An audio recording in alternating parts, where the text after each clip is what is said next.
We turn now to what's being called the nation's biggest environmental disaster since the 2010 BP oil spill.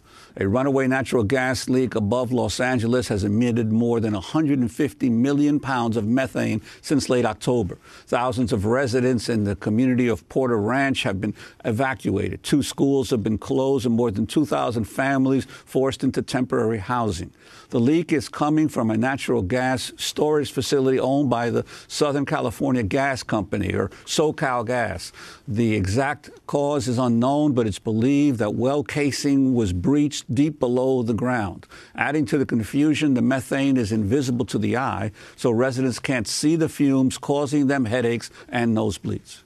Methane is a powerful greenhouse gas that contributes to global warming. The leak is so severe, it'll account for 1/4 of all California's methane emissions in just 1 month. SoCalGas says it could take 3 to 4 months to stop it. The company declined our request to be interviewed, but issued a statement saying, quote, SoCalGas is working as quickly and safely as possible to stop the natural gas leak at its Aliso Canyon storage facility, and we're redoubling our efforts to aggressively address its impact on the community and the environment. Well, for more, we go to Los Angeles. We're joined by Erin Brockovich, the renowned consumer advocate. While a single mother of 3 working as a legal assistant, she helped win the biggest class action lawsuit in American history. Her story was told in the Oscar-winning film starring Julia Roberts called, well, Erin Brockovich.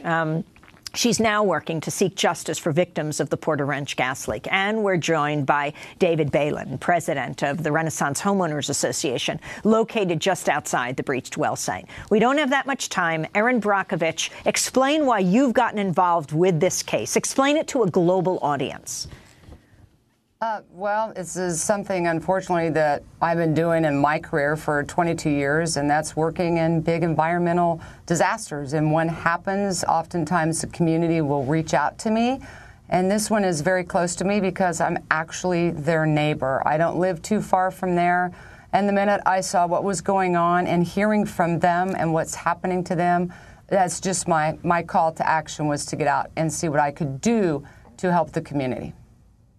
And David Balen, could you tell us about when you first became aware of the problem and what the gas company originally told the residents of your community? Absolutely. You know, I can remember like it was yesterday, going back to October 23rd, the afternoon. The community was overtaken by noxious gases. The neighbors were reporting they thought there might be a home that had a major leak. We did have the gas company come out. They were completely denying that there was ever a gas leak. They went from home to home to home, giving everybody the A-OK. And, you know, the gas company didn't admit to having a gas leak until the following Wednesday. That would have put it probably about around the 28th of October. I had notified the LAUSD the following Monday, which was October 26th, that there was an issue and that our children needed to be protected. They had inquired to the LAUSD as well as SoCalGas, and they were told that there wasn't a leak as well until that Wednesday when everybody was notified that we did have a major leak. A time-lapsed infrared image makes visible the leak of the methane gas. According to California's air quality regulators, the leak accounts for 25% of daily greenhouse gas emissions in the state, about the same amount of emissions as driving 160,000 cars for a year, or consuming 90 million gallons of gas. Erin Brockovich, you have called this the worst environmental disaster since the BP oil spill of 2010. Talk about the scope of this. The scope of it is enormous, and there's another videotape out there that really helps us see pollution, because I think we can't see it, so therefore we don't always think that it's real, and it's amazing. It looks like a volcano that's just erupting that won't stop. And when you fly over and you have the right lenses and you can, because methane, you know, the gases you can't see, but as they use the right screen, you can actually see that it's like a black plume of smoke through there that just continues to billow out. And the magnitude of it is enormous. You know, BP was something that they couldn't stop, that was way deep in the earth, which is exactly what's happening out here.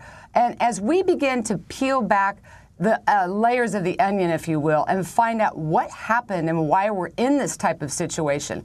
The idea that they have safety valves in place at 8,000 feet down, that Southern Cal Gas removed and never replaced, which would have prevented this type of catastrophic disaster, is mind-blowing. And so you're talking billions of cubic feet of gas under there, and all of this methane, day in and day out, is just billowing out of this site that's infecting a very large landmass, is an ongoing, constant assault to the community, and a huge square mileage. We're working with experts now to take all of the information so we can actually see an air plume and the magnitude of how far this has gone. But this is going to continue. It's been going on for months. It's going to continue to go on for more months.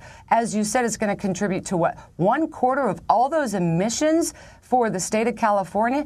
It's outrageous. It's frightening at its best. It's horribly concerning to this community. They are sick, and the impacts keep going on. And that's what makes it so catastrophic. And it's frightening for us to have a company like this where you can't get down there and you've removed a valve, you didn't replace that valve, and you now don't have the ability to stop this for half a year or longer is a bad scenario. And Erin Brockovich, how transparent has the company been about exactly where the leak is and what it's going to have to do now to get to it?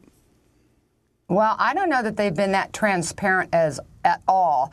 And I think David can certainly tell you as a homeowner and a family there where their delays are. I'll tell you as we back this up and start looking at what they didn't do, how that's going to change regulation, how it's going to help us look at we need better enforcement around these facilities before we have a disaster that's even bigger than this one. They are not that informative to the community about where their monitoring sites are. When you do look at it, it's certainly not that reasonable because they're really not telling you what they're doing or where they're monitoring. By way of example, that they are continually finding persistently high levels at their different monitoring locations of sulfur, which is very important. I have a sulfur allergy. Many people do. Long term, that can cause health impacts. They're also finding hydrocarbons, but they're not very forthwith about what it is they're finding, but they're finding it in high concentrations. And this community needs to know the truth. And if we don't have it, nobody can protect them. So I do not feel that Southern Cal Gas has been that transparent at all about what they've done in the past and what they're doing today. So, David Balen, how are you living there? We're seeing signs, kids holding up signs, putting on masks. Are you being offered full relocation for the moment? Well, yes, we've been in the process now since early December. We were away for the Thanksgiving holiday. There was no point to start the relocation process because we were out of town. But we've been subjected to just a lack of disrespect as a community. The gas company is taking their time on relocating people. We've had roughly about 2,200 families relocated. We've got over 7,000 people waiting to be relocated. I mean, it's terrible. The lines are getting bigger and bigger by the day, and the gas doesn't stop. Unfortunately, where we live, we have the Santa Ana winds. Sometimes they go to the east, sometimes they go to the west. So some days it's good, some days it's terrible. The community is subjected to the smell of the methane, which that has the mercaptans in it, and it's the mercaptans that are making the community sick. We have numerous accounts of people with nosebleeds, nausea, animals getting vomiting, having lesions on their faces.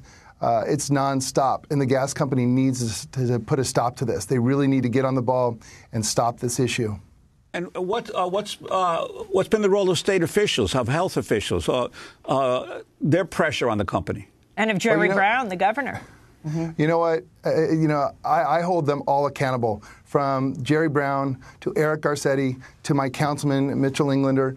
All of them have taken their time. Now, Mitchell Englander has been outspoken lately, but all of them were MIA the first 5 weeks of this issue. I mean, and this issue is when it comes out at the very end, this is going to be disastrous, at least. It's going to be a long outstanding. It's not even going to affect the community. It's going to affect pretty much the world. This methane is going to be huge to our greenhouse effect. That's a very good question. I want to jump in here, though, about the agencies, and it is their lack of involvement. And again, if this is something that we back up, whether the health department or state agencies, their lack of oversight as to what's been going. This is the second largest natural gas reserve in the United States. Absolutely. And these agencies should have much stricter oversight, and they don't. I mean, Governor Brown was in Paris when we were at the UN Climate Summit. Sure, and so was Eric Garcetti. Yes, and this was a topic of conversation there. And this community really needs a state of emergency. And, you know, people don't want to say evacuation, and I think that that's something that we need to look at, because this is a large area, and maybe these people do need to be evacuated until this situation is brought under control, and you can absolutely assure their safety upon return. So there has been agency failures. It certainly feels that the state and the governor have been slow to respond. We're going to have to leave it there, but of course we'll continue to follow this story. Renowned consumer advocate Erin Brockovich, Porter Ranch resident David Balen, thanks so much for joining us from Los Angeles.